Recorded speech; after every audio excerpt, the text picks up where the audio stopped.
good morning, everyone. Thanks for joining us at Cold Climate Heat Pumps Performance and Installation Considerations.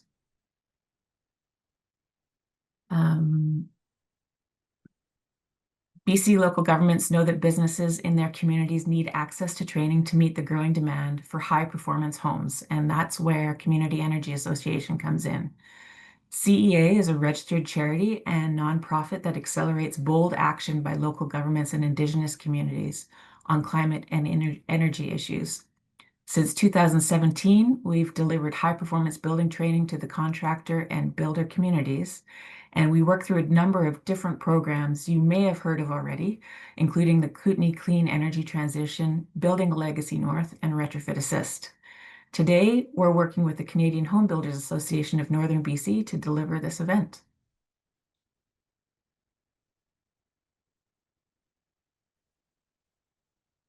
A spotlight on Indigenous leadership in this space. One project that's really close to my heart, Nisga'a Nation. So Nisga'a Nation is a self-governing First Nation on Canada's Pacific Coast, primarily located in the Nass River Valley region of northwestern BC. So a cold and wet climate. Nisga'a Nation is working toward the ambitious goal of retrofitting hundreds of residential properties, aiming to update Nisga'a members' homes on Nisga'a land. To achieve this, the nation is building capacity within its government and community by providing training for government staff, nation members, and building trades workers. They're collaborating with provincial industry leaders, and Nisga'a Nation is facilitating shared transfer of essential knowledge for this project.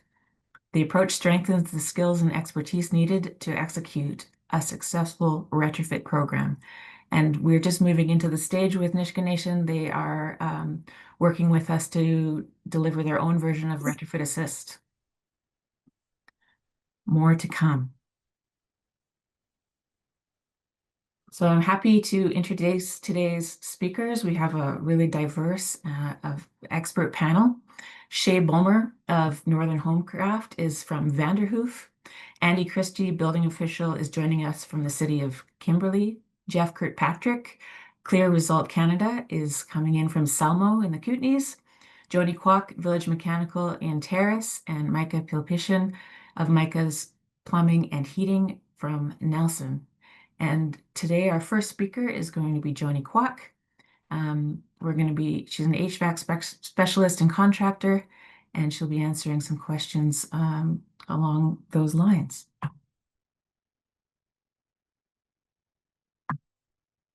Oh, I'm skipping to the good part there, Joni. Sorry. Thank you, Gatan. Good morning, everyone. So I'm Joni Kwok, co-owner manager of Village Mechanical. I run this operation with my husband, who has 20 plus years in the trades, and I'm in the background doing more of the business administration and helping homeowners walk through the retrofit experience of installation of cold climate heat pumps, and my husband is the technician who puts in the equipment. So I'm here to help answer any of the sort of big questions people have around cold climate heat pump installations. Okay, thank you. I got to see some of your presentation in Terrace when we were there in the spring. It was really well received and appreciated. So the first question we have today is cold climate technology advancements. Could you please provide an overview of the latest advancements in heat pump technology, specifically designed for cold climates? And how do these innovations impact performance and efficiency? It's a big question. So if we think about the old traditional style heat pump, they were typically only rated to 0, -5 degrees, and they also had a working operation of either on or off.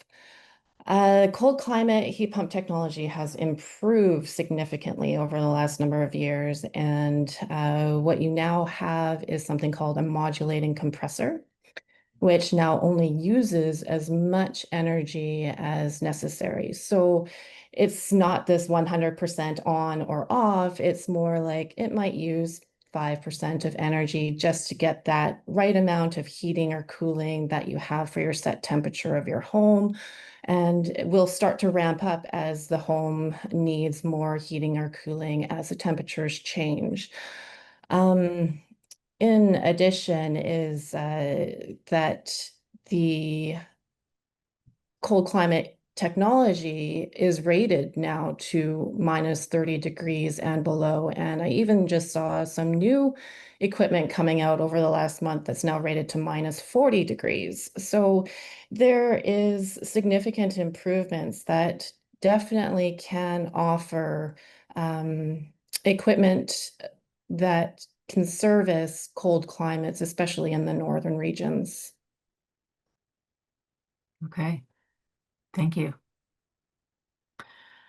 So I skipped to the good part here, and the next question is about sizing and design.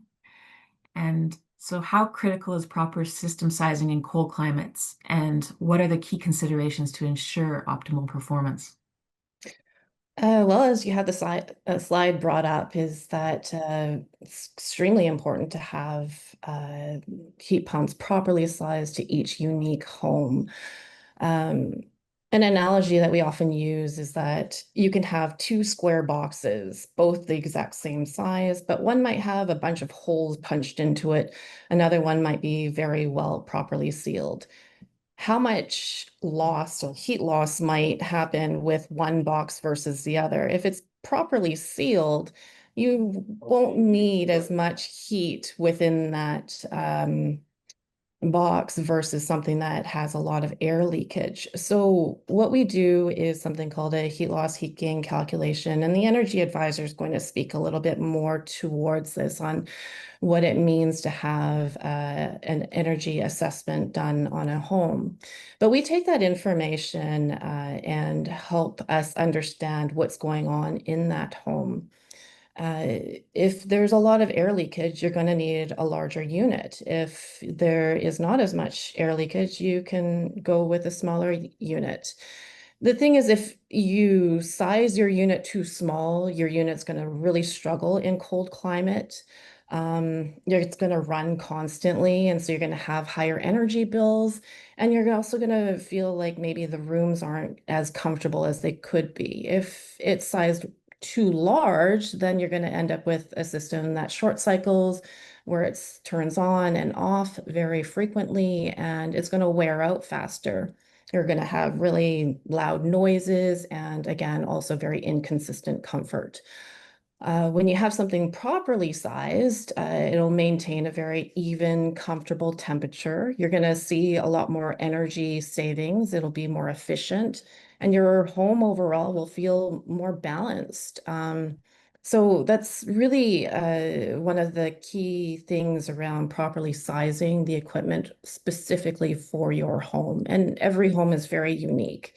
That rule of thumb of I've got 1,000 square foot home, and so what size heat pump do I need? The answer there is I don't know. It's always going to be I don't know until we get a heat loss calculation performed. Okay.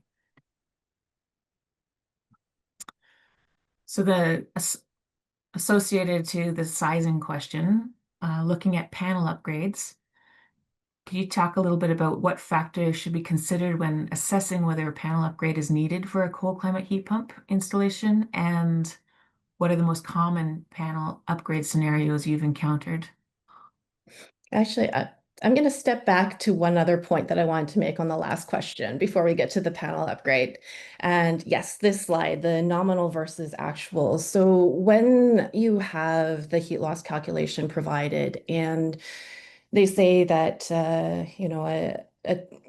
the heat loss came out at 20,000 BTU with a design temperature of, say, minus 15 degrees. That might say that you need a 2-ton heat pump for your home, but now it's a deep dive into the actual equipment that you are installing. So here we have a side by side of two tons. One has a rated, they both have rated performance down to minus 15 degrees. But if you see on the Daikin unit at minus 15, that it's only going to put out 11,000 BTU. versus the Move Air at -15 has a rated performance of 25,000 BTU. So if you have a heat loss calculation with a design temp of -15 that requires 20,000 BTU, your Daikin is not going to perform as needed. And so you're going to need um, equipment with higher rated performance. So that's another piece to consider when right sizing your equipment, is also ensuring that you're looking at the submittals on the equipment. And then going into the next question around panel upgrades and factors, again, looking at these submittals and looking at the actual data plate of the equipment. This is a coordinated effort between the HVAC contractor and the electrician. If you don't have an electrician on your team, then absolutely get a licensed electrician to work alongside with you, because the equipment does need power. And sometimes, in some cases, for homes, if they don't have enough capacity on their panel, will require a system upgrade. Um, and what we're looking at when we do a panel assessment, we need to calculate what's called an augmented load amount with the new equipment. And so just trying to figure out whether or not the homeowner has enough capacity between what they're currently using and what the new equipment will be using, will help us understand whether or not they need a system upgrade or not. Usually what we use to help with that is something called, well, you use your BC Hydro hourly usage data for 1 year, which will let us see the peak usage in a home. That then allows us to calculate what capacity that home has, and whether or not a system upgrade would be needed. Okay. I'm hearing a lot of technical know-how and math so far. Yes, there's certainly a lot of technical know-how, and this is where I refer it more to the technicians, to my husband and to the electrician, and really leaning on their expertise to know whether or not the system can be installed or not. Right. Okay. And now, final question for Joni. If you could touch on, please, industry standards and best practices.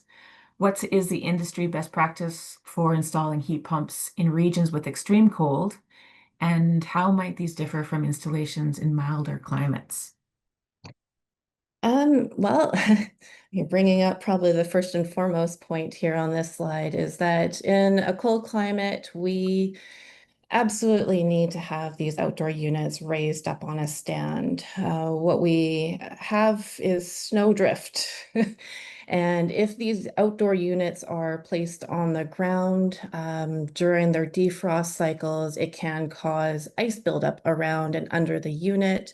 Snowdrift can also build up and around the unit, which will decrease the efficiency of the unit and also cause damage. There's a lot of pipes that run along the bottom of that unit. And so if you have a freeze and thaw cycle constantly going around it, it can certainly damage that unit. But again, it's more about increasing the efficiency and increasing the longevity of the equipment, that in the north, we want to ensure that that outdoor unit is raised up on a stand. Okay. Another piece would be proper insulation. Again, ensuring that the insulation of the pipes are properly insulated. Again, this helps to increase the efficiency when it's cold or it's super hot, that when the pipes are exposed, you're going to end up losing some efficiency in that equipment. So just making sure that it's properly insulated through the entirety of that pipe run. Another piece is wall penetration. These pipes have an indoor and an outdoor unit. So if you want to move on to the next slide there, that when you are poking through that home and running those pipes, you want to ensure that you're sealing up that penetration because there's a lot of air leakage that can happen through that. So especially if a homeowner is going through all the trouble of retrofitting their home, increasing energy efficiency, the last thing they need is another big gaping hole in their home. And I think there might be one other slide. Cover. Outdoor unit protection? Yeah. Yes, outdoor unit protection. I think that there is another speaker that's going to speak a bit more to this. But, it snows and then, or when it snows and falls on top of the outdoor unit, when it goes through a defrost cycle, that snow will then cover the front of the unit, which then means there's a bunch of ice buildup. And then those those fans that are trying to run will lose its efficiency. And again, it's better to have a proper cover over it. However, what you don't want to do is completely enclose it because that airflow is necessary to provide the heating and cooling that the unit needs.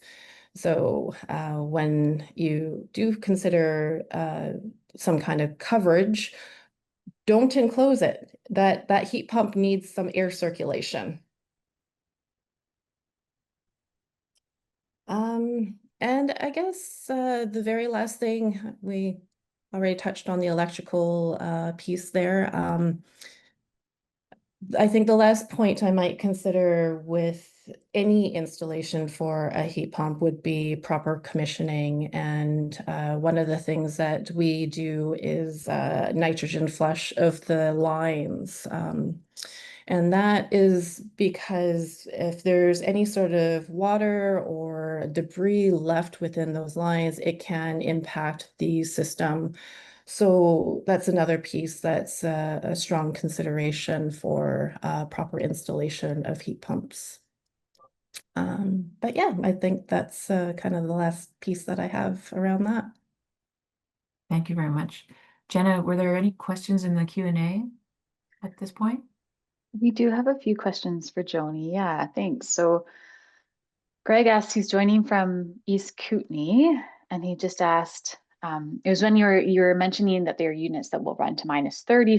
So he just says that he's monitored an installation that was set to operate down to -18 degrees Celsius, and they were only 10 days colder than that during the winter. So he's just asking if those units that will run to -30 degrees Celsius, if this is going to kind of become the norm, those being the cold climate heat pumps. It could be. For us in the installations of the units we install around in Terrace and in Kitimat, we're doing full conversions, fully replacing a gas furnace to an air handler unit, electric heat pump. And there hasn't been any need for auxiliary heat or the need for a dual fuel because, again, going back to proper sizing and finding the proper equipment that has the rated capacity based on the design temperature, it has been able to keep up with the cold temperatures. On the flip side, I guess there are some customers that have concerns around, what if the power goes out? And the answer around that is that you wouldn't have heating if your gas furnace, if the power went out for a gas furnace as well, that if you are concerned more around having backup heating, a wood stove may be a better option in that case. Great, thank you. All right. And then Ray asks, what's your opinion of the DIY units, for example, Mr. Cool versus a more name brand requiring a professional installation like a Fujitsu? I think I might just step back away from that particular question. I suppose people can do it, but I think my thought process around this is a little bit biased. That refrigeration units and, heat pumps require refrigerant and an understanding of refrigerant cycles. Certainly you can install them. A lot of people can install them. It's more around proper installation and proper commissioning, as well as the ability to troubleshoot afterwards. That is certainly a main concern, is that there are a lot of installations that are taking place where hookups can be done, but it's the follow-up process that becomes really challenging. Great, thanks. And maybe we have another question here. So Greg, again, thanks, Greg, for your questions. There's a large number of heat pumps installed before 2015. So he asks whether these, and these units might be good to say -5 degrees Celsius. He's asking if you're seeing retrofits being done that could take these units down to -20 degrees Celsius or lower. Yeah, there are some people that have done the conversion where they had the old style heat pump, the dual fuel with the gas furnace, and have been updating to the -30 degree cold climate heat pumps. And again, it's something that they're feeling comfortable with and happy with, and it's certainly doable. Perfect. Thanks, Joni. Maybe we can, we're going to get to hear from Joni again when all of our panelists enter the ring for the grand final entry panel discussion on all those controversial topics that Joni's backing away from right now, and others. Maybe we can go to Micah, and Jenna, you can ask Micah all of the questions people want to know. Perfect. Thanks, Gaetan. Thanks, Joni. Hi, Micah. Hi. Thanks for joining us. you. Micah's joining us from the Nelson/Central Kootenay region. Yeah, I'm CEO, co-owner of Micah's Plumbing and Heating and Cooling. Yeah. Perfect. Great. All right. Well, we'll dive right in. So our first question, Micah, is around installation challenges. So what are the most common challenges you've encountered during heat pump installations in cold climates, and how have you overcome these challenges to ensure system reliability? Yeah, it's a great question. One of the most common ones that we run into is duct sizing. So if you compare a heat pump with a traditional natural gas or propane furnace, the traditional side, it was based off high heat and low fan speeds. And in turn, there was smaller ducts installed. Changing to a heat pump, we're looking at lower temps with a higher fan speed, which means more air is moving through the duct, which means we need larger ductwork. Sometimes we can fix this in the mechanical room close to the appliance itself with turning vanes, perfect platforms, and duct adjustments there. Sometimes we have to go a little bit deeper into the house, and it doesn't always work in homes. Like if the ductwork doesn't work and we can't exit because it's finished drywall and, we don't want to do a bunch of demolition, then we start looking at our second choice, which is a ductless mini split. Yeah. Great. Thank you. Yeah. And then just a question on performance optimization here. So what specific steps do you take to optimize the performance of heat pumps during the coldest months? And are there any particular maintenance routines that are critical? Yeah, I think I'm going to go on a little bit of Joni's stuff as well. I think we're very similar questions in some ways. The F280 load calculation is always our starting point for understanding what size of equipment we're going to put in there. And then it's one of the first steps in doing our design and our ductwork and understanding that all of it. One of the other very important ones is understanding the balance point. And the balance point is based off of when the temperature outside gets colder, the BTU load will have to increase. And it's like a cross line in a graph. That's when we look at, I know some don't need supplemental heat, some do need supplemental heat. And that's where we look at the supplemental heat with the backup heat strip being able to turn on as the BTUs decreases from the heat pump in the cold, increases. So that's a very important piece of knowledge to understand if you're using supplemental backup heat. and an air-to-air system, a centrally ducted system. That's for that. And then do you want to move to did you ask me the maintenance question? Yeah, whether there are any particular maintenance routines that are critical to the optimization. Yeah, back Joni shared some slides about snow load, which is very important, especially here in the West Kootenays we're at, and Roslyn is a big one. Roslyn gets a lot of snow.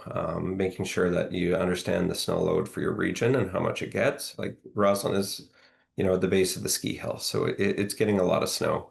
So making sure your equipment is on the proper riser.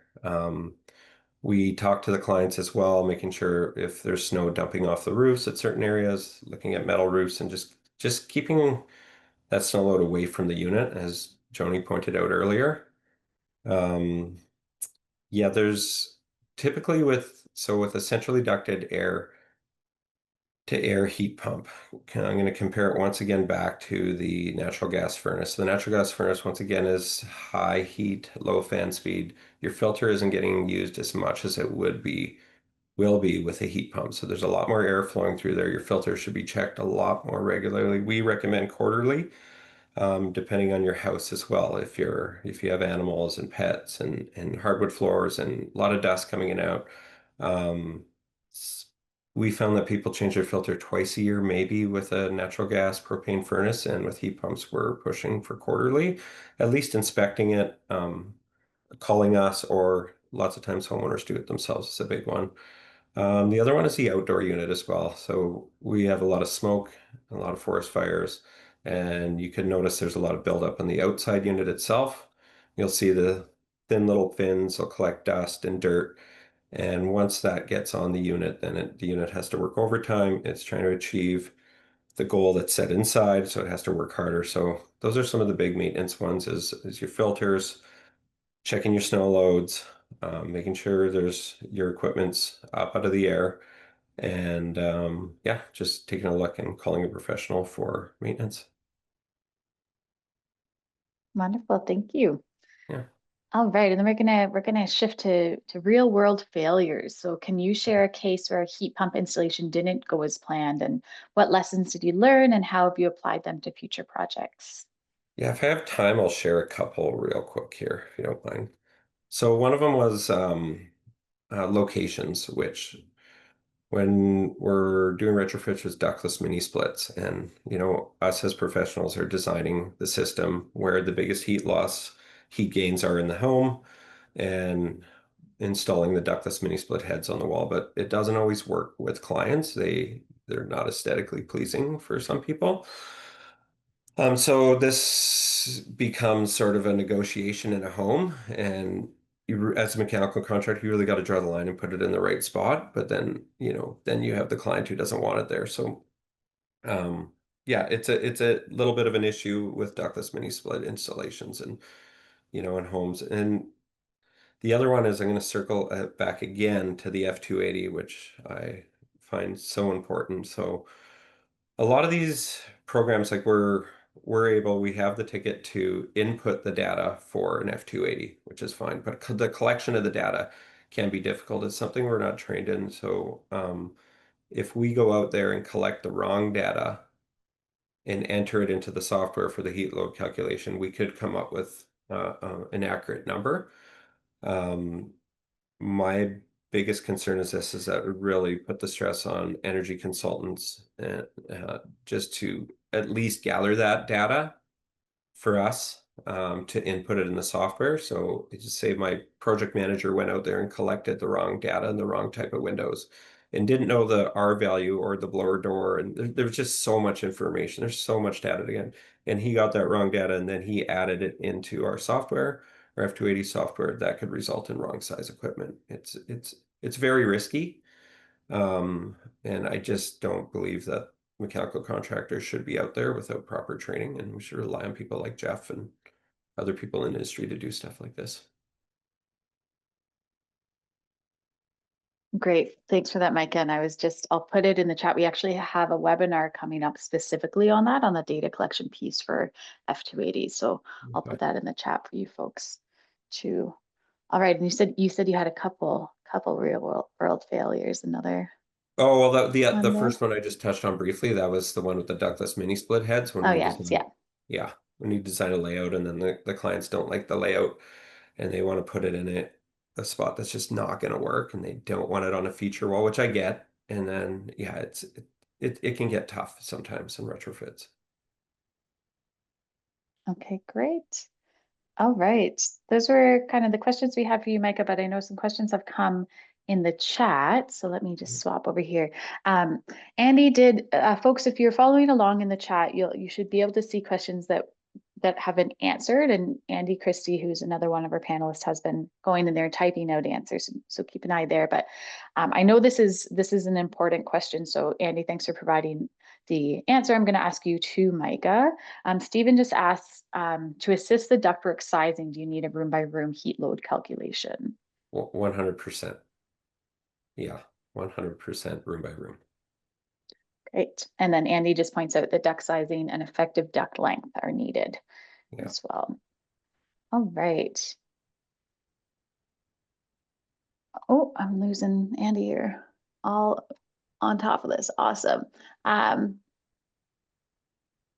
right. And just wondering, Colleen asked whether it's the responsibility of the homeowner or the contractor to make sure the right sizing or heat loss calculations are being performed.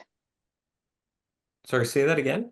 Whether it's the responsibility of the homeowner or the contractor to ensure those F280 calculations are being performed. I I find it's a responsibility of our company. We just do an F280. Yeah, I don't know if I was if I was a homeowner, I would expect it. I wouldn't trust without it. Perfect. All right. And then maybe we'll just, I'm not sure if do you work, Micah, with air to water heat pumps at all? Yeah. Yeah. Okay, great. So Randy has a question. He's just saying he's interested in air to water heat pumps to replace older boilers and looking at new builds for in-floor heating and domestic water heating. And Yeah. he's just wondering if anyone can speak about their experience and performance of the units. Yeah, we've installed we probably got about a half a dozen installed in this last couple of years. They're not very common. They tend to be very expensive. Um, what I know about them is like our clients have been happy. There's a Canadian made one um, called Nordic, which is I think it was Nordic or was it the other one? But anyways, I can put it in the chat or an email after. So far, so good. Like, I haven't had any complaints. There is a backup element heat strip in there in a smart tank in some of the models we install. So it is still based a little bit about electricity. It does take up a lot of, we'll call it mechanical room real estate. Some of the models, some don't. It depends which manufacturer you go with. Um, we found with the Nordic systems that we can't always fit them in a mechanical room. And then Arctic systems can fit. It's a lot of money. That's going to be based on it's more than double a typical heat pump install. Um, yeah, you need a lot of space. Besides that, what I've been told is they're one of the most efficient run systems. Okay, great. And we might just, I might just ask you one more question here while we have you, Micah. Stephen just asks, and this was something Joni had mentioned, air leakage is the driver for heat load calculations. And Stephen's just wondering, how do you assess the air leakage of a house? That's where I always turn to the energy consultant, like someone like Jeff, who goes into site and blower door tests and collects that data. So we take that data of leakage and we put it into a software to get our number out, our BTR value out to choose our equipment. I cannot get that data, and I don't think most mechanical companies can get that data without an energy consultant in play. Does that help you at all? Definitely, yeah. And I think we're going to hear more about kind of the importance of working with an energy advisor. So, Yeah. so that's probably a good kind of transition over to Yeah. Gaetan and Jeff. Yeah, couldn't have planned that segue any better. Thanks so much, Micah. Introducing Jeff Kirkpatrick. Morning, with Clear everybody. Result. Appreciate Certified everybody. energy advisor and working hand in hand with HVAC technicians and others in the industry. So, Jeff, please take it away. Good morning, everybody. Appreciate everyone being with us today. Excellent subject matter, some excellent panelists. Are you going to pass the questions on or Absolutely. Let's get into it. So, fantastic? thinking about the role of the energy efficiency strategy, how do heat pumps fit into broader energy efficiency strategies for homes in cold climates?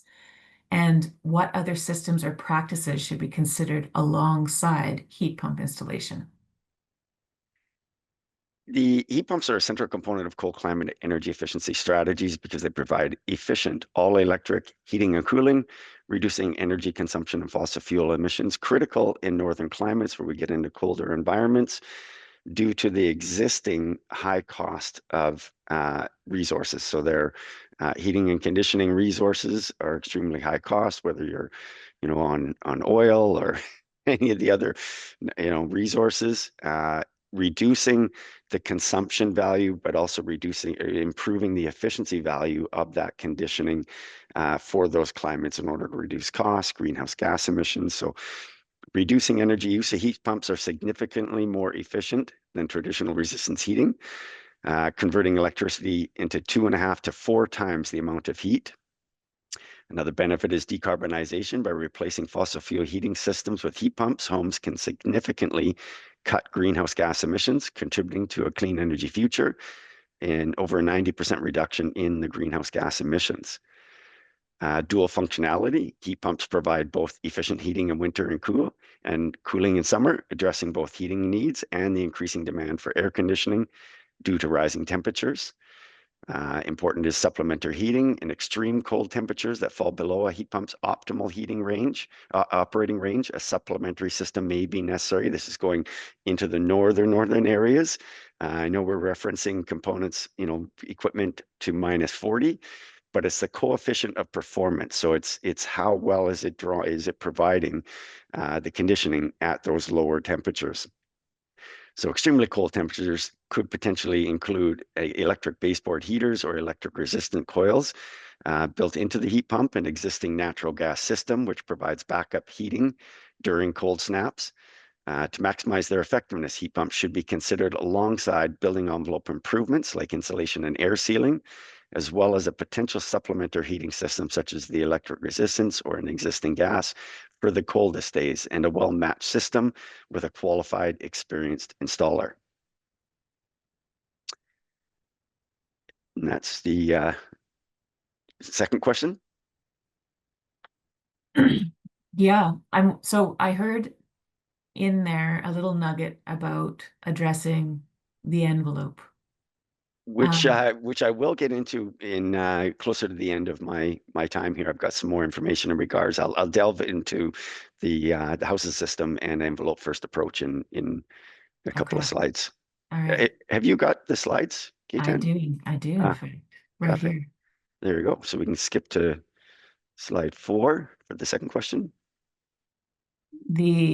For the incentives and rebates? Yeah. Okay. So here we are. Incentives and rebates. Could you please provide an overview of the current incentives and rebates available for homeowners and contractors installing heat pumps in cold climates? And how can these be leveraged to promote adoption? So in BC, homeowners can leverage provincial, federal, and utility-based incentives for heat pump installation with significant rebates available for switching from electric heat, potentially up to 4,000 or more through the Better Homes and Home Renovation Rebate programs administered by BC Hydro and Fortis. Specifics vary by utility, with Fortis offering rebates up to 1,200 for ductless and 1,200 for central ducted.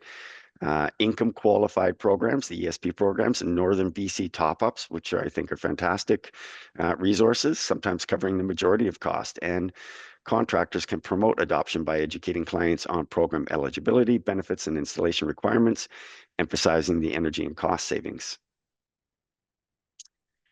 So it's there. I won't dive into the specific values of the programs, but in coming up, I've got a number of resources so that we can dive. It's a bit of a moving target. Programs are falling off. Programs evolving. This year is a moving target in regards to the incentives and programs. So I'm not, don't ask to delve into the specifics of programs, but I've provided numerous links that we can get, get that ball rolling for homeowners or contractors alike. Okay. The second part to that. Yep. So there's a lot of information on this next screen. I invite you, we are going to be sending out the recording, but another way that you can deal with this, if you like to take a picture of your screen with your phone, and you can have all these links still available to you and you don't have to hunt through the recording after, but take it away, Jeff, with all these resources you've listed. Yeah, well, the second part of that question was the educating the homeowners. What are the key points you emphasize when educating homeowners about the benefits and potential drawbacks of heat pumps in cold climates? So when educating homeowners about heat pumps in cold climates, we emphasize their energy efficiency and environmental benefits primary advantages, but stress that their efficiency declines significantly in frigid temperatures, potentially requiring a supplemental heat system like a backup furnace for consistent warmth and comfort. Also highlight the potential for increased electricity usage and higher bills when that backup system is gauged, the need for professional installation to ensure proper system design, and the importance of a well-sealed and insulated home to maximize the system effectiveness and minimize heat loss. So we can see by the links here, these are basically concierge services. So if you're in these municipal areas, this will get you started down the pathway of improving energy efficiency or accessing heat pump rebates. So the first three are excellent concierge services in order to get that ball rolling. This will be your first point of contact in order to access some of the programs. The Clean Energy for Rural and Remote Communities, again, is going to walk you through that process. We have our First Nations and Northern environments.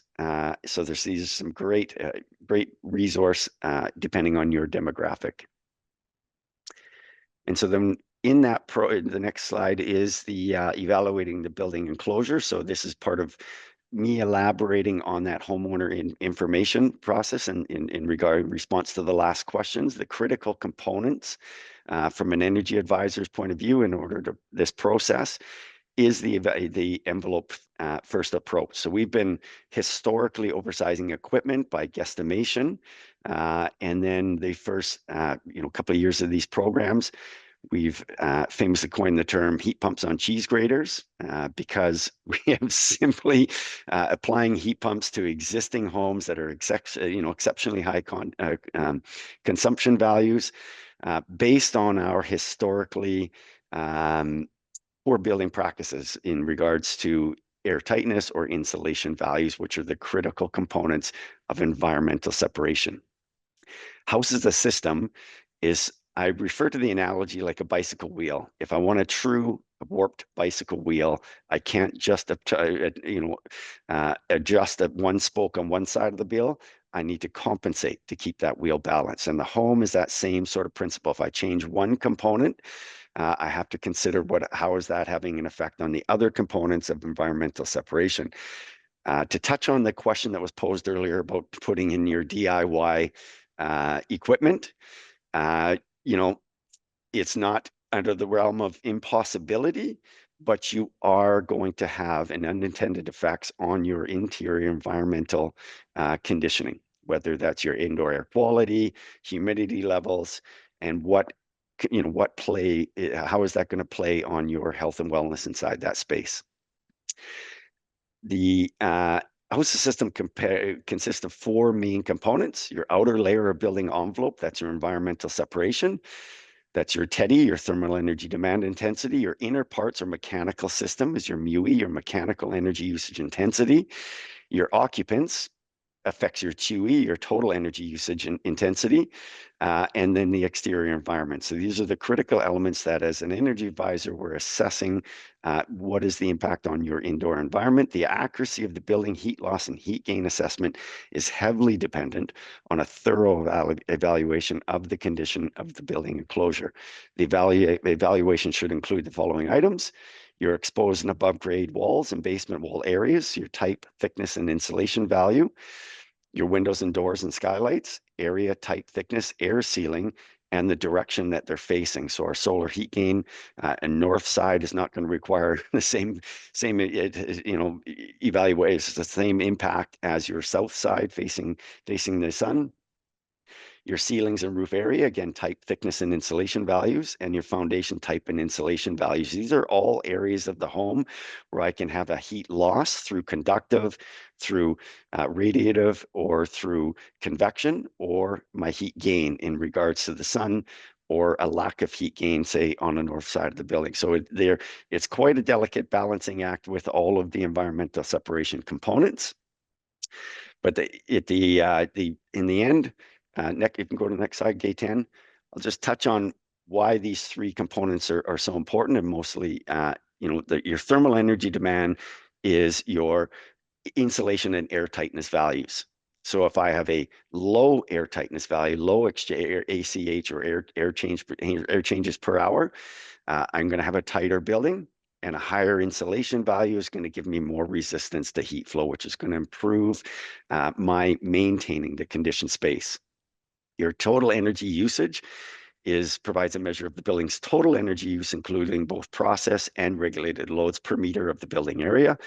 And your mechanical energy intensity provides a measure of the model amount of energy used by space, heating, cooling, ventilation, domestic hot water systems per square meter.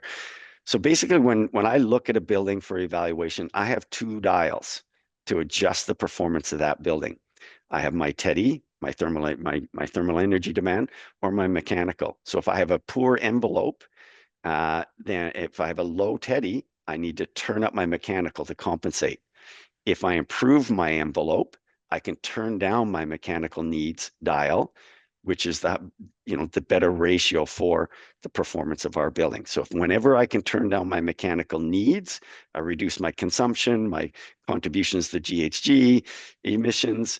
But whenever the heat pump on a cheese grater, I needed to oversize my mechanical to compensate for the poor envelope performance of the building. And just to touch on, I've listed the codes and standards just for the PowerPoint referencing. These are the important codes and standards, and as we say, it's a mandatory F28012. And then on the right here, we've got the contractor resources. These are some important, referencing, and there's much more of this out there. And I implore all contractors to ensure that you're up to date with the most current information in regards to the installation process. I want to touch on the detailing guide for heat pump penetration in existing buildings. Again, that homeowner, that DIY application, this would be a resource for you, because every time we punch a hole in that building, it's a critical impact to my ACH rating. And I've actually had numerous buildings with very poor penetration detailing that actually come back worse ACH than started. You can also have unintended impacts where your dew point in your wall is affected at that penetration. You can actually get icing or condensation on the inside of the building all around that penetration, causing catastrophic impact over time.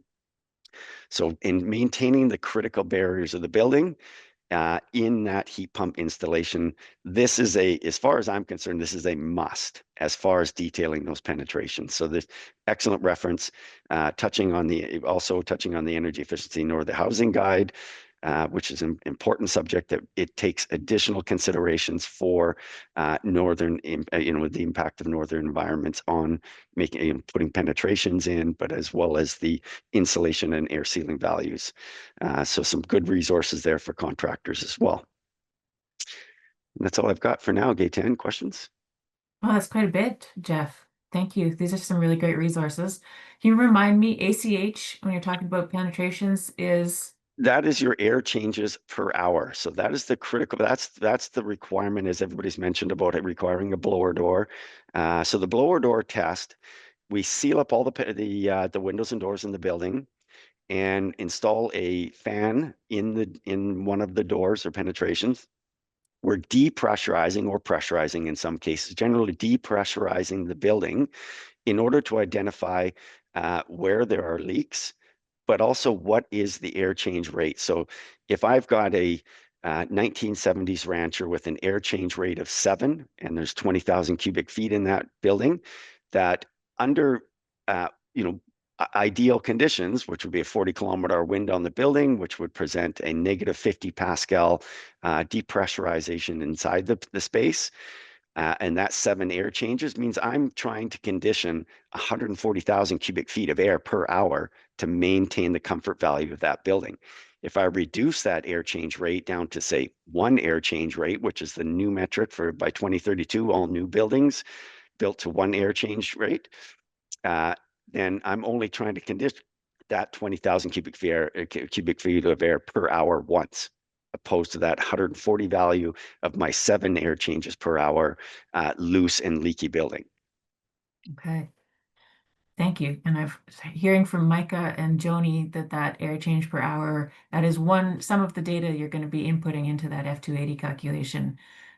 That's really critical. And there's that needed collaboration between an energy advisor and your HVAC specialists. Jenna, are there some questions in the Q&A? Kind of just took the question right from me there, Gaten. That was perfect. But I was just gonna mention that there's been kind of this discussion around the opportunity for energy advisors and HVAC contractors to work together on those F280 calculations. So just wondering if you can kind of touch on that a little bit more, how that relationship can be developed and can work.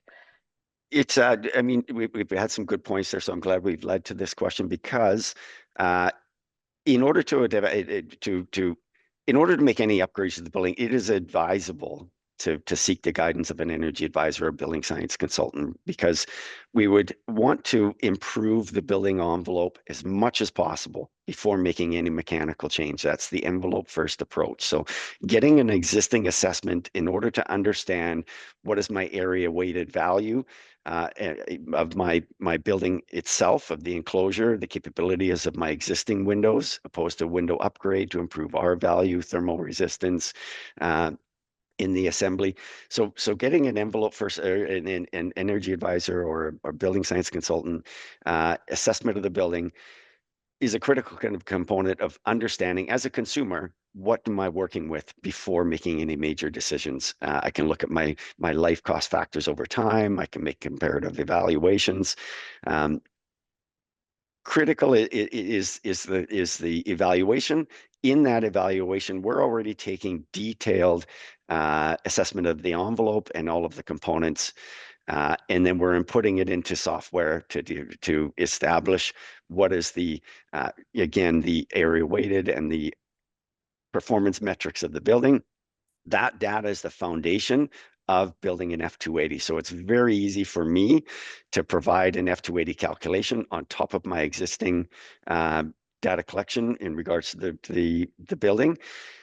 We are generally majority providing F280s with our evaluation. So if you were to contact me for an existing, you want to access a rebate program for new windows and doors or any of the other materials out there, I'm already going to provide you with an F280 because of its requirements, because we know this is a critical value in understanding the envelope and in making sure that you're getting optimum equipment installation.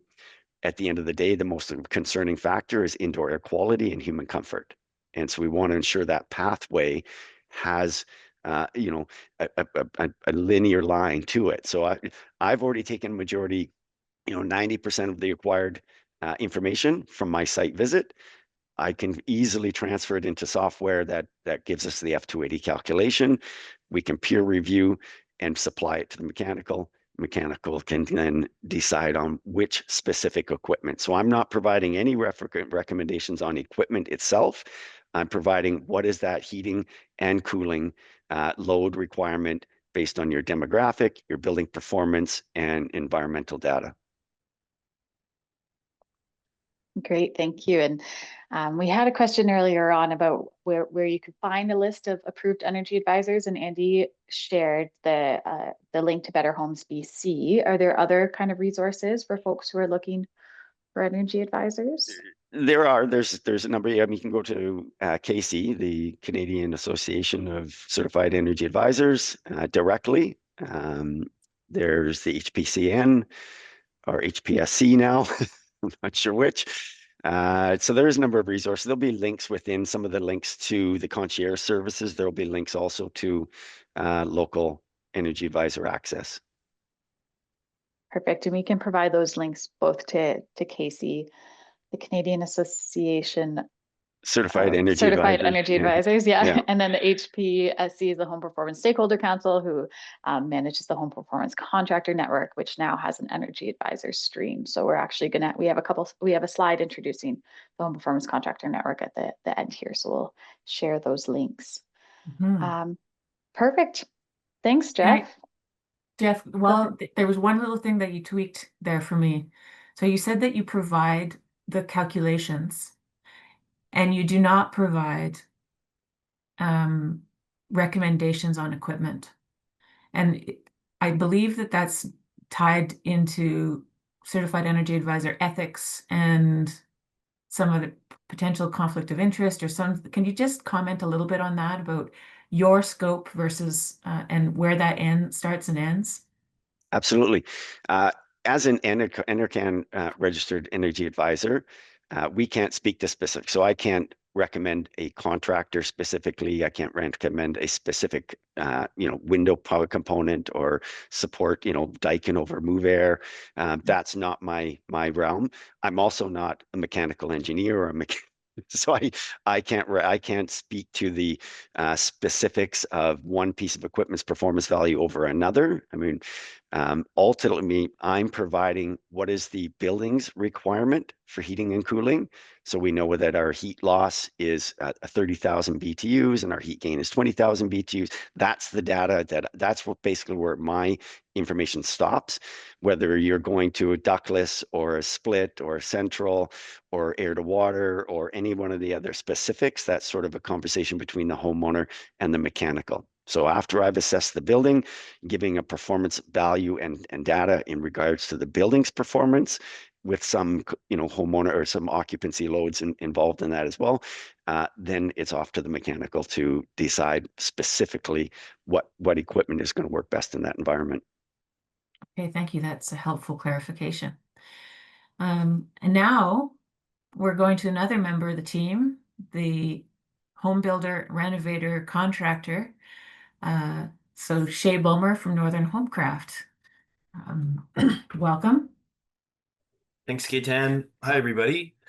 I'm Shay Bulmer. Excuse me. I'm the owner, operator, GM of Northern Homecraft Limited. We're a custom design build, net zero certified home builder based in Vanderhoof, British Columbia. So if you look at a map of BC and you were to poke the very middle of it, that's where we're based. We are in a cold climate here. And we are installing heat pumps with much success and have been now since about 2018. That's me in a nutshell. Great. So moving to our first question on design considerations. From a builder's perspective, Shay, what design elements are crucial when incorporating heat pumps into new construction or retrofits in cold climates? From the general contractor's seat, it's my duty and responsibility to assemble the team that would be required to do this with success. I don't have all of these answers myself, but I know and I need to know who I go to for each one of them.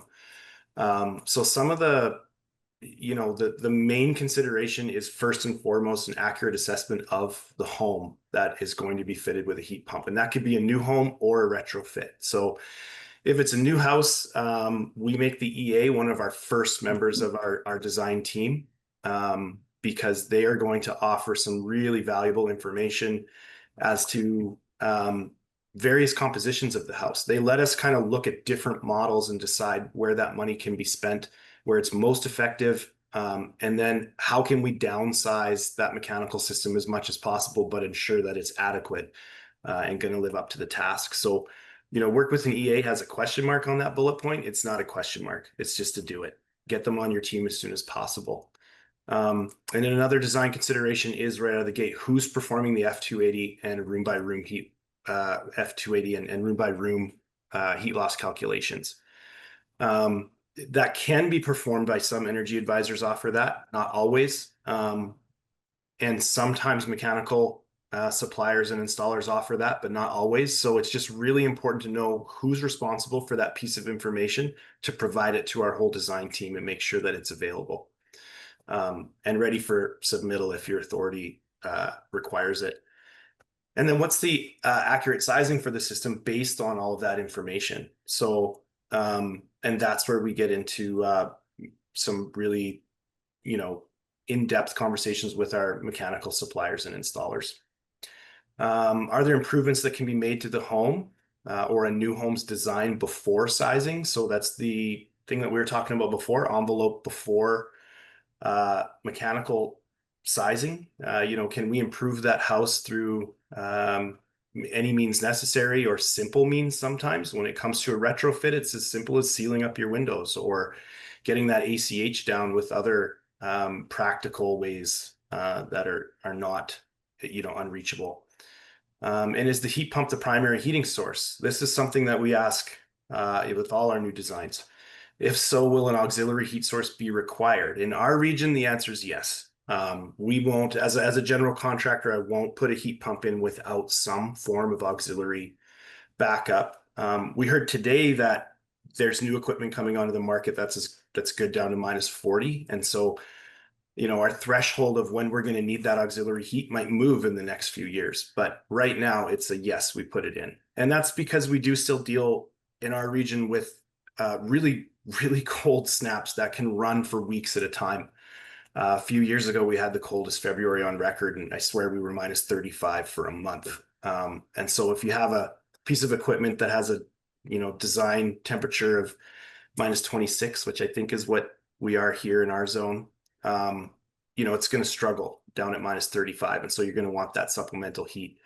But it is only for that time. And our experience has been that the heat pumps work amazingly to full capacity 90% of the year. And then it's just for those real deep cold spots where we have to have something else kick in. And so in that case, is the supply of electricity ample? Or do we have to bolster that and upgrade the service? Or is there an opportunity for gas supplementation or something like that? So if you go to the next slide, please. Thank you.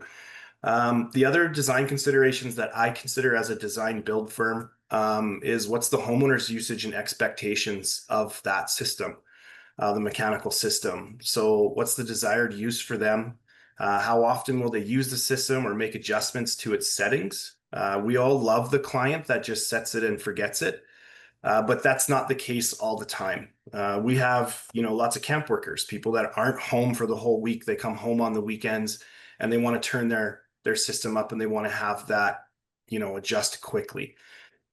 They're not going to be inflow radiant heat clients. They're going to be something else. So we have to kind of understand what they're going to want from the system and how it's meant to be used before we can make a recommendation on what that's going to be. Does the homeowner prefer heads or ducts? Like Mika was saying, sometimes they don't like the look of that head or where it has to go. And so a frank conversation needs to be had with the homeowner about what the real viable options are for that space and what they can expect if they demand that we don't put it there. Do they like the hum of the exterior unit mounted to the back of their bedroom wall? That's a half a joke. Most people don't like hearing the heat pump vibrate through the walls of their house. We do mount heat pumps to walls, but usually it is the farthest garage wall away from living space if we do. So we're very selective about that.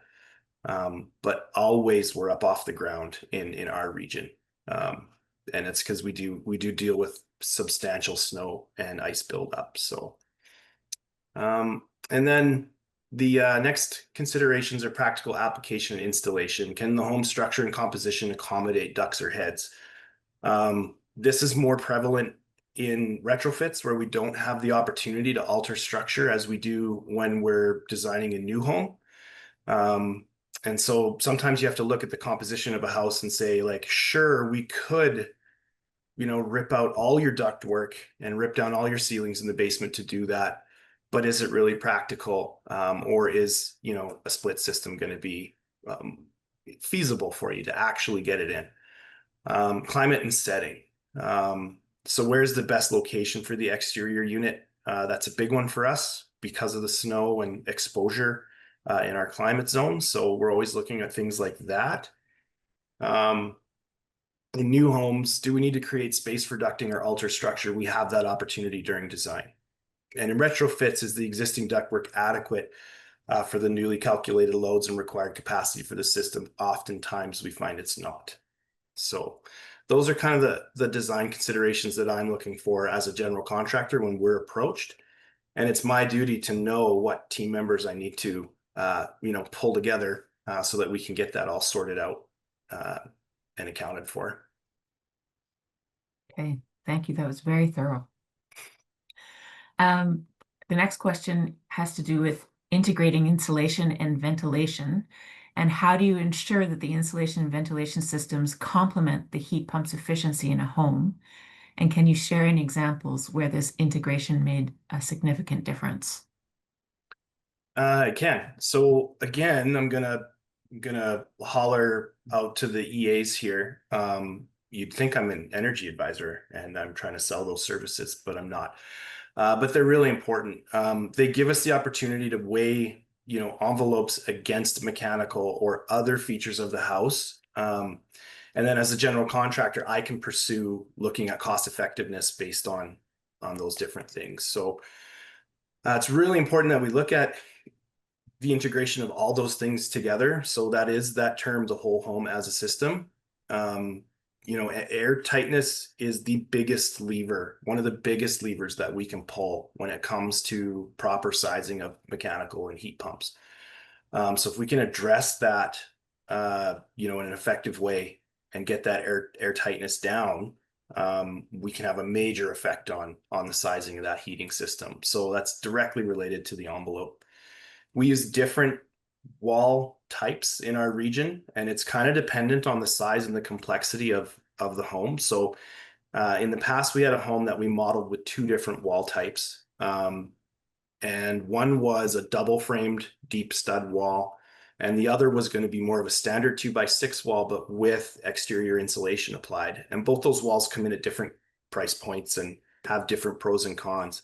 In this case, through different modeling of different equipment and envelopes, we were able to determine that on a smaller, simpler home, the traditional 2x6 wall is adequate with the foam on the outside. And that allowed us still to have a drastically reduced sized mechanical system.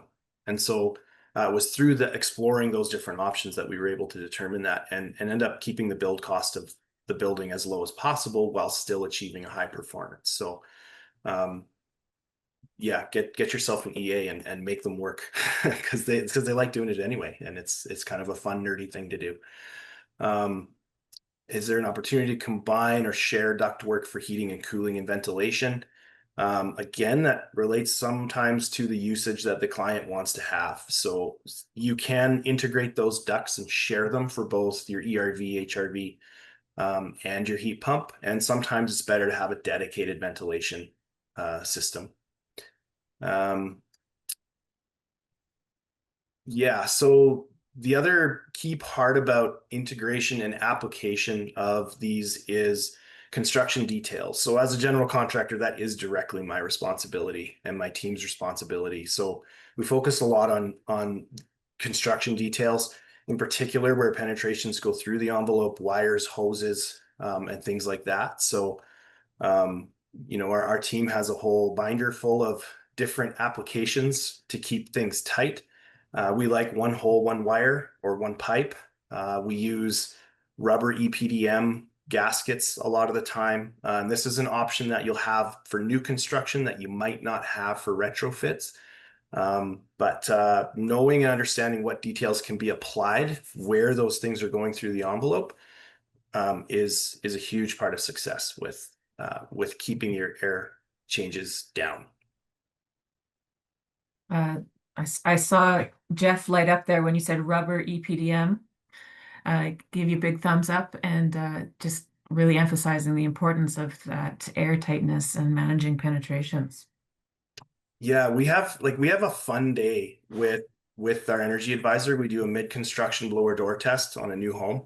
And that's a fun day for us. Which sounds kind of ridiculous, but it is. We suit a guy up and he's just got on, he's got high performance tape, spray foam caulking, rubbery PDM, all on his tool vest, and he just follows the EA around. And we use the thermal imager, smoke pencil, and some other real basic tools. We get that opportunity to address every little perforation, and it's a bit of a challenge. And we invite our trades in on those days as well. We invite our mechanical trades, our electrical trades, especially our insulators and drywallers. We invite them all for that mid-construction blower door test. We buy pizza. And then it becomes a challenge for everybody to see how low we can get that number. And there's buy-in. And you'll find that if you kind of extend that challenge to your team of trades, that they're into it, and it becomes a point of pride for them too. It's been really successful for us. So I love that gamification of airtightness and making that bit competitive and a learning opportunity right on site. What a great way to do that. I think you'll find a lot of, especially self-employed contractors, like these, by nature, these are people that like to set goals and hit them. They wouldn't be a successful contractor if they weren't. And so if you can kind of just poke them a little and be like, hey, I bet you can't, then like, watch me. And then it becomes kind of fun, and there's a lot of buy-in that way.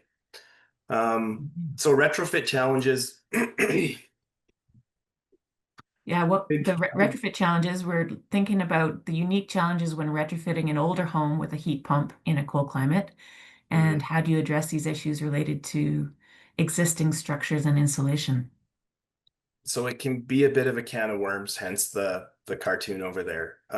And there's a bunch of things that you really got to look at for sure. Joni mentioned that they work in tandem with an electrician, and it's a necessity, especially for retrofits. And again, you're going to need an energy advisor. You're going to need to know how that house performs, period, right out of the gate. And so it can kind of, well, we want a heat pump, but can the heat pump be fit? Is the ductwork adequate? Is there things we should do or could do to the house first before we remodel it and then size the equipment? So it feels like a bit of a snowball to the homeowner. So if you can have a bit of a B, C, D, these are the things we need to check off in this order, and you can navigate that with some confidence and then provide the team that can pull it off. That's a huge peace of mind for them. And I would recommend as a general contractor that you have that, and it doesn't need to be a big complex operating procedure. It just needs to be first this, then this, and bring these people in early. Get everybody looking at it together at the same time. A pre-site or a pre-design and construction site walkthrough with those folks can get a lot of that work done in a short amount of time and ensure that you're on track to put something in. So it can be a bit of a can of worms. The coffee can ductwork that's actually not my picture, but when I saw it, I had to chuckle because we have absolutely found that in some older homes in Vanderhoof. And I can tell you that you can't fix a heat pump to a coffee can. It just doesn't work. So, yeah, I think, does that answer the question, Eitan? I think so. Yeah. Jenna, do we have some questions in the Q&A box? We have quite a few, so I'm just going to try to pull a couple out that are specifically for Shay. And Ray asks, what's your process of walking through the operation of the air source heat pump with the client to avoid both mechanical and client challenges? My process is to rely on the mechanical contractor to do the commissioning of the system and a walkthrough with our clients.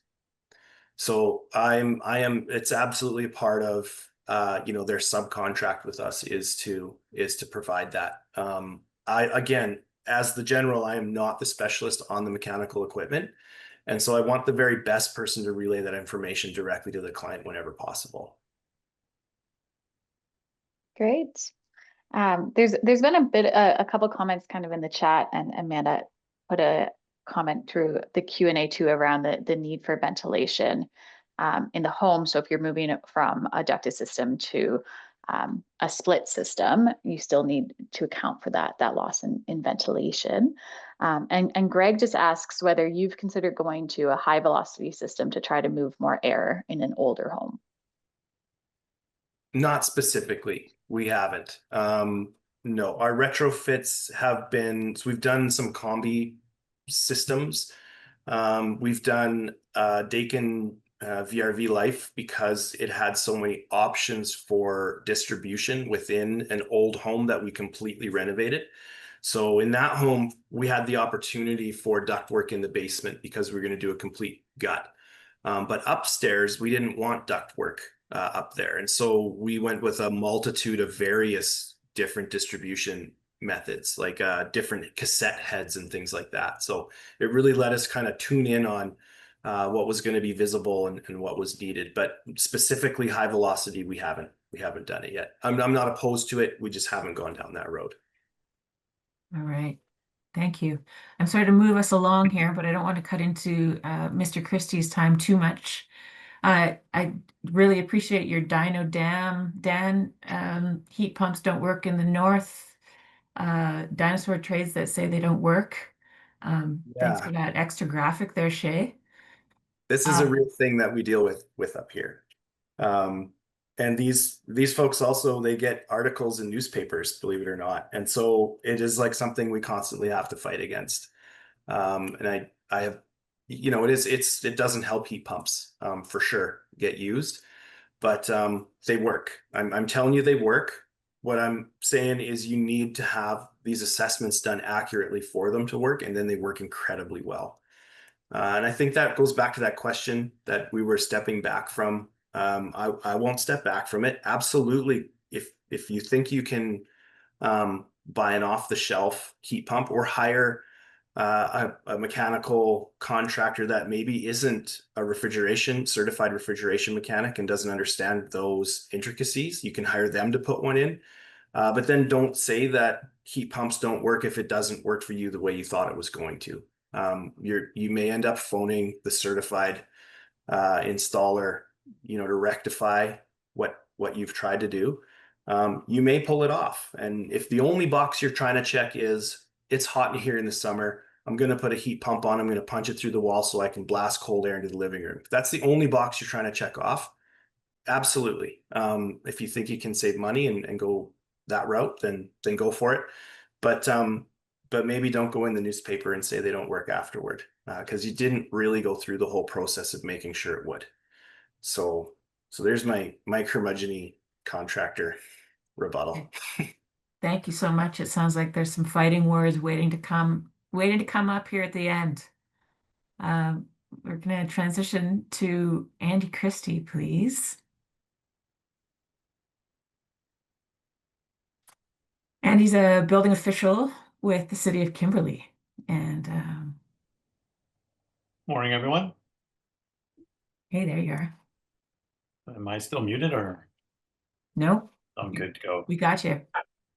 Yeah, no, good discussion so far. Good to see so many people on here. Yeah, I wear many hats at the table right now. I am the building official for the city of Kimberley. I'm also on the executive of the Building Officials Association. And I'm a part-time instructor with BCIT with building science, kind of dabble in a few other things. Yeah, I got some really hard questions they gave me on the panel discussion. I'll try and answer them as effectively as I can. I've been trying to answer some of the other ones in the chat that came up. Some really great questions. Do you want me to just start with my question, or are you going to ask them, Gaetan? Yeah, you know, I'm realizing now I just stepped all over Jenna's toes and just took over this whole thing. I got so excited I started talking to Shay too. So so Jenna, if you want to take over, go ahead and ask the questions.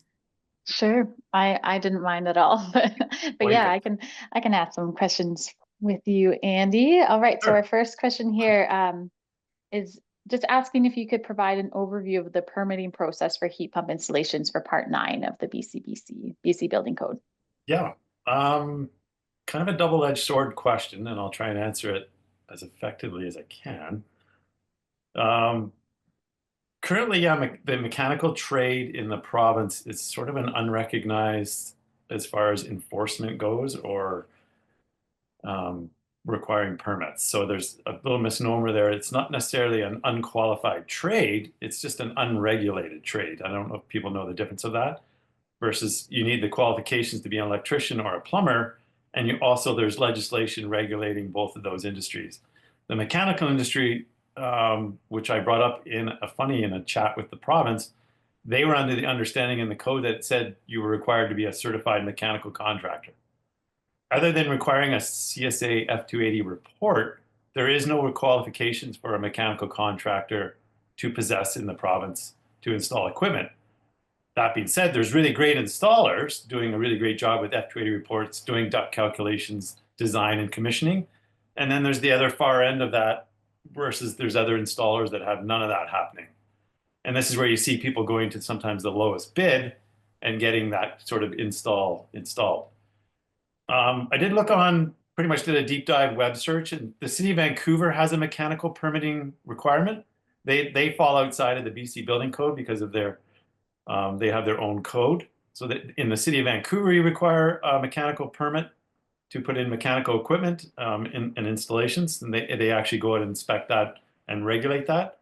In other parts of the province, there is really no other permitting requirements other than electrical permits for any electrical work. And then there'd be gas permits for decommissioning old furnaces, and then any gas equipment that you'd be installing as well to work as a dual fuel system. The province, Amanda's on the call here too, the province is working with a system called the Permit Hub, a digital permitting system, and mechanical permitting came up in discussion of that, hey, since we're doing all this building permit, digital permitting process, why not do a mechanical permitting hub that can be used by authority having jurisdictions? So stay tuned on that. It may be coming down the pipe in the future, but currently, yeah, it's up to the HJ whether or not they require a permit and whether or not they perform inspections. We require on new homes the F280 report submitted with your energy evaluation. But currently, yeah, we're not requiring design to be certified, unlike the province of Ontario, that you have to submit a certified design to the authority having jurisdiction. We're hoping something like that happens in BC. Right now, it's at the discussion stage. And then the commissioning report is a really important one. I'm glad it got brought up in a few cases here, that it's great to have your F280 report on paper, but yeah, if you're not installing it and then having someone verify it, that it was installed as per the calculations and commissioned to show that it's going to function properly, that F280 report's not worth as much as you think it is unless you have the commissioning follow-up. So it's great to hear that Shay and some of the other people are in fact commissioning. I think it's really great that they're asking for that, and I wish everyone did. Unfortunately, right now, the industry has that good and bad side that's kind of competing with each other, that there's the cost savings that, oh, you can go with someone who doesn't commission and get a cheaper install, but you're getting a cheaper install. And it may not function effectively, especially in retrofits. There was lots of questions in there about reusing existing ductwork and all that. That ductwork was sized for a completely different set of equipment. And if you're not commissioning it with your new heat pump, yeah, you're running the risk of improper duct sizing. The ducts weren't sealed properly. They're not insulated properly. The duct length with elbows has not been calculated to provide that heat to the room you want. So you're not going to get effective heat or cooling, which is now required in the code, to those rooms. That's the long and short answer of that one. Great, thanks, Andy. Amanda was really, I don't know if you saw her reaction, but appreciative of the mention of the BC Permit Hub. So yeah, thanks for yeah, that. Amanda's working strictly on that now, and we've been in discussion about it. And I know it's come up several times, and that the province was assuming that mechanical contractors were regulated under some authority, like Technical Safety BC does electricians, and most building officials regulate the plumbing industry. But mechanical contractors are really an unregulated sector, unfortunately. And like I say, there's really good ones on our call here. I've seen some really good practices shown in the slides there. And then unfortunately, I get to see some of the really bad ones when I go into houses that there's some terrible installs, and I don't have like a ton of enforcement possibility because after the fact, I can just tell them what's wrong, not necessarily what is done right. I did throw, this little photo montage together here of different things to think about. And I think some of those other questions are related to it. Another one to learn about: when you are installing, all mechanical contractors should check the zoning regulations. A lot of zoning regulations have setbacks for mechanical equipment in the side yard setback. That middle photo that you're seeing there, I had a call from the other neighbor complaining about the noise of the unit on that window in the adjacent building. Basically, it was going right into their bedroom and vibrating their window. And so I had to go down and actually measure that unit. It was off by 2 inches into the required setback. This became a real problem that we got to move that stand. We got to shorten all the rigid ductwork and rigid piping to move that unit in 2 inches. But that's what I say, you got to double check. A lot of municipalities have setback requirements for air conditioning units, heat pumps, any kind of mechanical equipment. We were considering a decibel level restriction to be put into the bylaw, and it was pulled at the last minute. The bylaw officer had a decibel meter for dogs and all sorts of things and construction noise. But at the last minute, they pulled it for heat pumps and mechanical equipment. So other things to consider.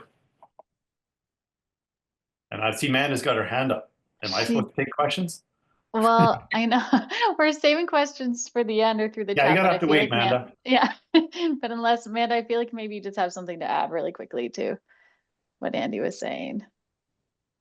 So you should get permission to unmute there. Oh. Oh, there you go. Okay. Hi, everyone. Sorry, I know I'm not supposed to barge in there, but I just wanted to, I'm putting links to the early access for those permitting prototypes that the Building Permit Hub team is working on. It'll be Ken Kunka and Heike Smith. I'll put their contact information in there, but this is like a great opportunity. I just didn't want to like not put the plug in there for all the mechanical folks and energy advisors and contractors on the call to go through and have your say in what this permitting process looks like. They're building the permit application right now. So this early access area is for you to go through, work out the kinks, give suggestions, and kind of have the opportunity to have your say with what it looks like. And yeah, so I'll share those links in the chat. But thanks, Andy, for bringing that up. No I will worries. be quiet now. I didn't know how much was Perfect. public to disclose or not. So, but Perfect. yeah, And it's all public now. You guys can go check those out. Breaking thanks. news. You heard it here first. Dun, dun, dun. Amanda, I do have the links to those surveys that I was going to share at the end of the webinar as well, and in the follow-up email. So we'll get those out. Okay, great. Just keeping an eye on time here, Andy. I'm going to move us to the next question. Sure. So this is about a heat pump regulation amendment that was effective August 1st, 2025. So this year. So the scope of work for refrigeration and air conditioning mechanics has been updated to exempt residential heat pumps with a prime mover rating under 5 kilowatts and in a private dwelling from skilled trade certification requirements. So what are the important considerations of this update from a compliance perspective?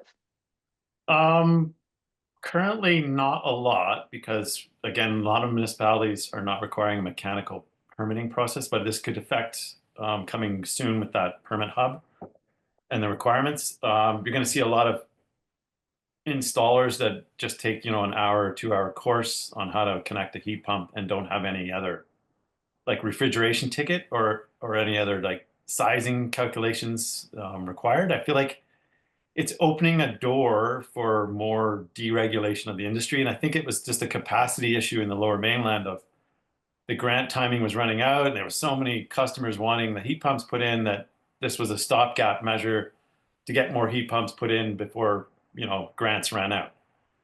I'm not 100% sure about it, but yeah, in my area, I see that some people were talking about you can buy those off the shelf Amazon heat pumps that are pre-charged lines. I've seen a few of those installed really poorly.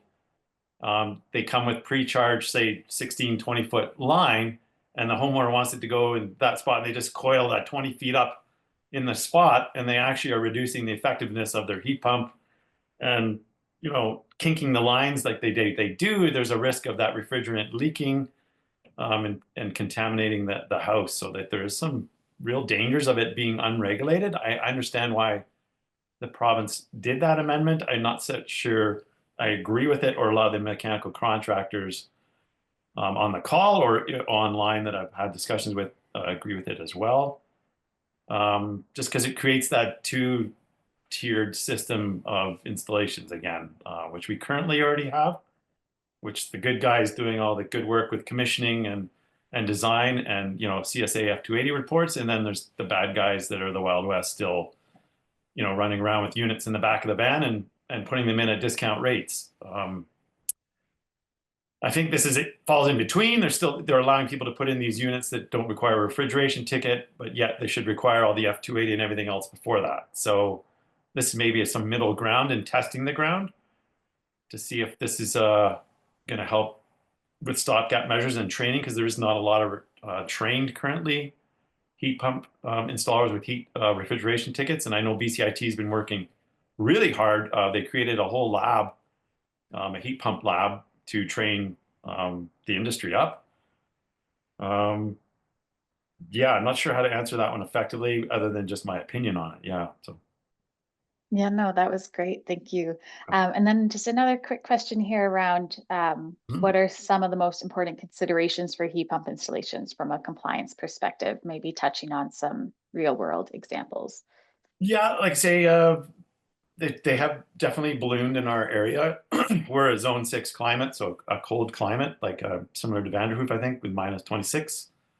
You can see that a lot of them are getting installed on stands above ground. I think a lot of them, the real problem has been the icing. I think the amount of water that comes out of these units is it's astounding.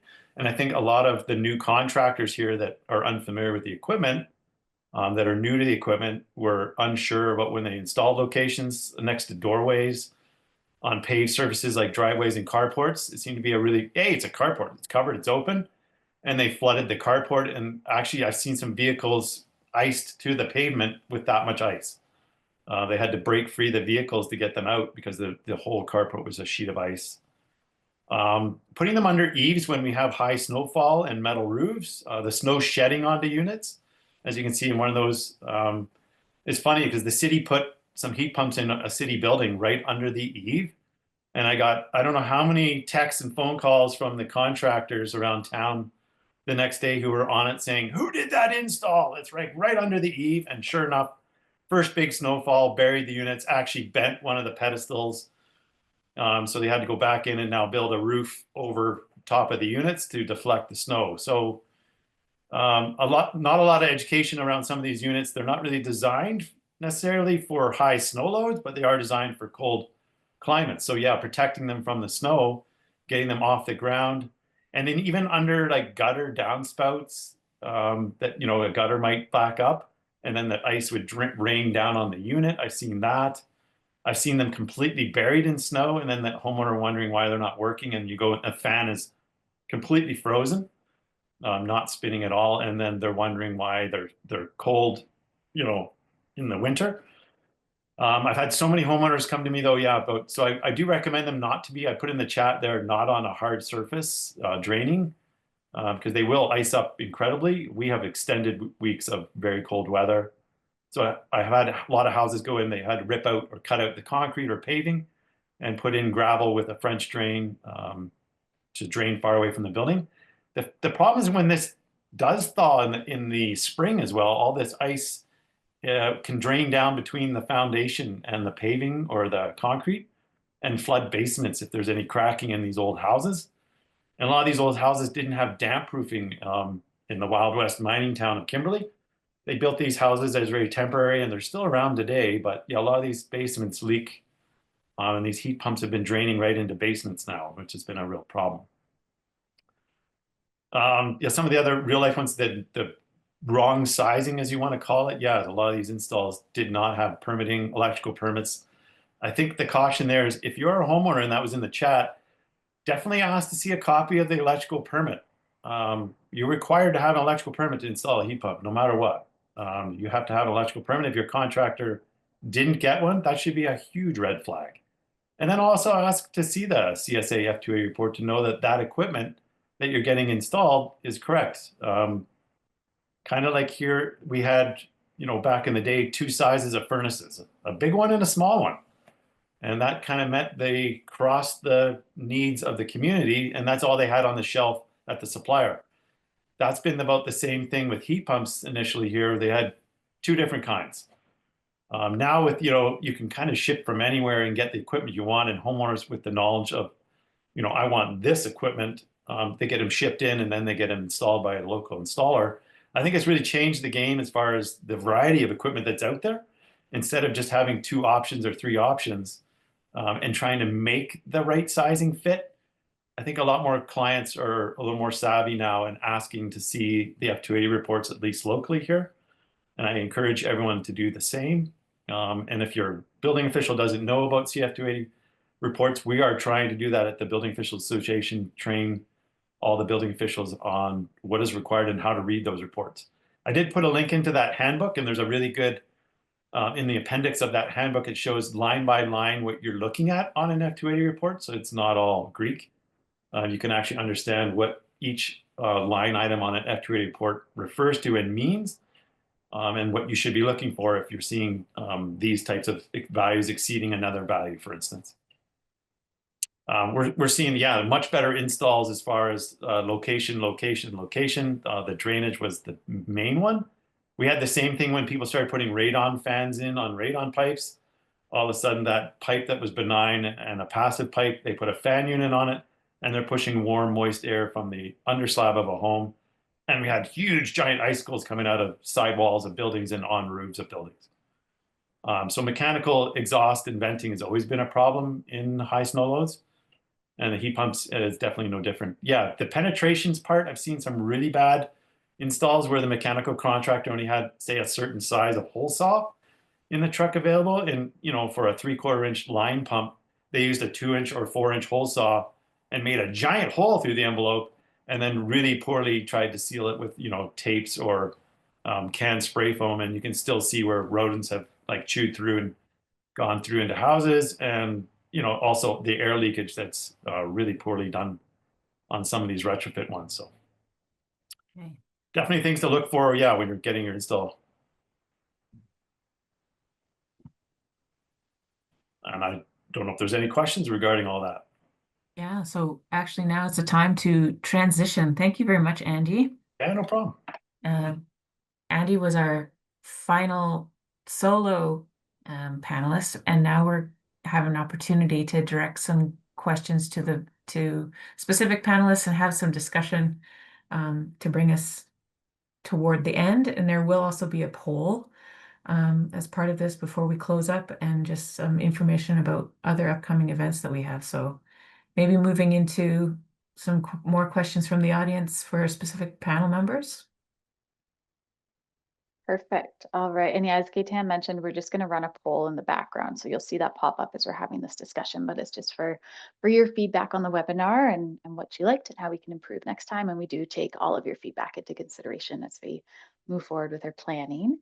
All right. So this question can really be directed to anyone, maybe to Joni or Micah, but there's a question whether a ducted heat pump or a split heat pump was better for cold climate regions, if that's ever a consideration. I guess I can start, and I don't know if better is really the right word to say with it. It's totally dependent on what your current primary system is. If you have a centrally ducted system in your home, it's better to actually keep the central ducted system. But if your home is currently primarily heated with electric baseboards, then it just makes sense to put in the ducted multi-split. The thing is, with the ducted multi-split, it really only serves major areas of the home. So there may be some components in the home, far corners, that you may still need a electric baseboard or something of that sort to service that particular area. So Whereas a central ducted heat pump can service more of the area, a ductless multi-split may not reach all the furthest regions of the home. Maybe Micah wants to say a little bit more around that. Yeah, for sure. The original question was versus the two. Sorry, can you repeat the question again? Yeah, I was just looking at whether ducted systems or split systems were performed better in colder climates. Yeah, so what I've seen is ductless systems are achieving a colder temperature, unless I'm looking at the wrong equipment. We install like 5 different brands of equipment. That's why we're having to use supplement heat with our centrally ducted ones. Looking at those balance points that I talked to earlier. Yeah, and what Joni was saying is absolutely correct. Like we always try to steer towards ducted. And I did do a little comment about fresh air as well. It's the best way to transfer the air around the house. You could also add air filtration to it. If you are with electric baseboards and then going to a ductless, older homes, chances are they don't have an HRV. They don't have fresh air coming into them, which is a huge problem. And as you button up that house and use your rebates to get your windows and your R values up, you're just losing that airflow. So ductless is our last or second choice to do it. I just look at it more of like fresh air in the home. But like I said, some of the ductless mini splits are going down to -32 and beyond. Yeah. Does that help? And I think I would add also to what Micah was saying is that with the technology, both ductless and central heat pumps, they both are rated to -30 below temperatures. So in terms of servicing and cold climate, either one could work. It's just now more, what do you want flowing around in your home? How do you want that airflow circulating in your home? Yeah, great, thank you. And then we touched a little bit on high velocity duct systems. And Micah, you mentioned that you haven't been installing them. So maybe I'm Joni and Shay interested to hear from you if either of you have experience. And the question is around whether, well, just pointing out that an issue of the system is that it needs sufficient air return to the room where the heat exchanger is, and whether the heating and cooling contractors get to talk with the carpenters prior to the construction to make sure there are enough air return vents. So maybe just your experience around that, if you have any. Sorry, that one was for me. Well, Micah, Joni, or Shay, really anyone. Yeah, we work. So when we do a design on a house, we start once again with the F280, and then we go through all the tech duct designs and we calculate our return air supply and return air, and then we work with the contractor 100%. Was that the answer, or was it the question? Sure, yeah, it was specific to velocity systems, but that's Well, velocity helpful. systems aren't very common, and there was a question up in the chat of changing to a velocity system. And I just did a quick comment on there. It's like if you're changing to velocity, you're getting rid of the ductwork that's there, and typically the ductwork's covered with drywall. It's in walls. You're gonna have to rip out walls and ceilings more times than not. I can't see you doing it in a finished home without it already. And a proper duct design will get that air, and that goes back to your F280 room by room, and understanding how many CFMs has to go into that room. Whether you use a high velocity or just the standard forced air, you have to achieve that value. Great, thanks. And any comments from Joni or Shay? We don't have a whole lot of experience with high velocity systems. More around troubleshooting and supporting poor installations that have happened through high velocity systems, but not so much within the actual installations of them. It's more around the troubleshooting and retrofitting an installation that's already put in a high velocity system and trying to fix those issues that have come up. So I don't really have too much to speak to it. Yeah, great, thank you. And Shay, in the chat, there not a lot of experience with high velocity. Yeah, All we right. don't have like a specific high velocity installer or provider in our area, so I don't think there's a big sales push on them, and we don't get requests for them often. Great, thank you. All right, well, we'll move forward here. Greg asks, in a dual fuel situation, such as a heat pump and propane, can the systems work simultaneously, such as have the heat pump and the propane furnace contribute heat at the same time? So if anyone has kind of experience with those dual fuel systems, whether they can be running together at the same time. Micah, do you want to take this, or I can? Yeah, the dual fuel somewhat is similar to the supplemental heat, right, of an electric backup, right? The whole dual fuel rebate program, I'm going to refer to that, and their settings on that was in our climate zone 5 in our region was a 3-degree changeover. At 3 degrees Celsius, it changed over to the heat pump, to the gas furnace. But the heat pump, when it loses its efficiency, like that balance point, then they'll need supplemental heat. And I would also add that in a dual fuel system, it'll be the heat pump that starts to work. And then when there is that switchover point, it will be the propane or gas system that works. They never work simultaneously at the same time. It's heat pump and then switch over to gas or propane or electric auxiliary. But it will never actually work simultaneously together. Okay, wonderful. David asks thoughts on continuous mold buildup on the internal unit's central fugal fan. You experienced this and work to remediate it. So he does note that this is common in high humidity areas on the coast. He has a family member on the East Coast, and this is where they experience it. So I know that may not be the typical climate of you folks. Could you repeat the question, please? I didn't quite understand it. Continuous mold buildup on the internal unit central fugal fan. So whether this is something that you've experienced, and no, I'm seeing Micah shaking his head no. No, are you talking more around a ductless multi on the internal unit or on the outdoor unit?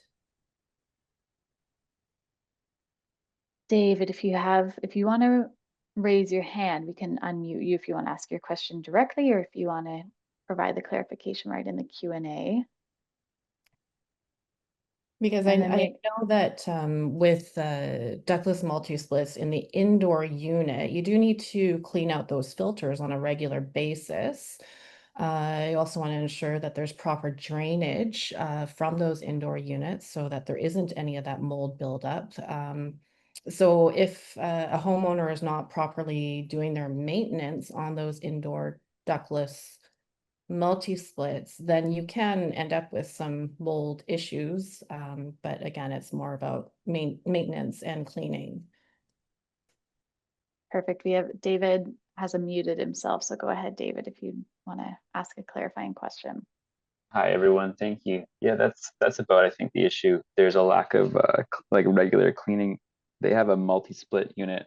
They've got it in their main kitchen area, and they've got like the squirrel cage fan on that mini split. On the internal unit, seems to build up mold like on a regular basis to quite an extent that you stop the fan, you can look at it, you can see like it's fuzzy. So I'm just wondering if there's regular maintenance that homeowners should be considering for those mini split units. Kind of ongoing.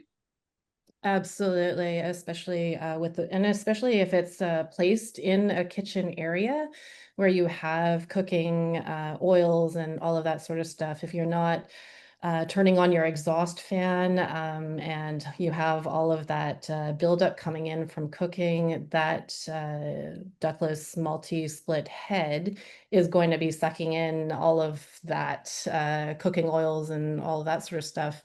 So yes, regular maintenance, check it monthly, clean it out. That filter should be able to be pulled out, washed, just in your kitchen sink and placed back on there.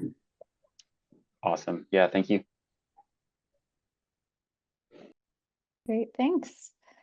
Then we have another question here around who's educating homeowners. So maybe about exactly that the need for keeping that equipment clean, but who's educating homeowners about the need for F280s, duct sizing and commissioning, and to ask these from the contractors. So if anyone's aware of kind of, who's engaging the homeowners on EEA these is. pieces. There we go. All right. Louder for those in the back, Andy.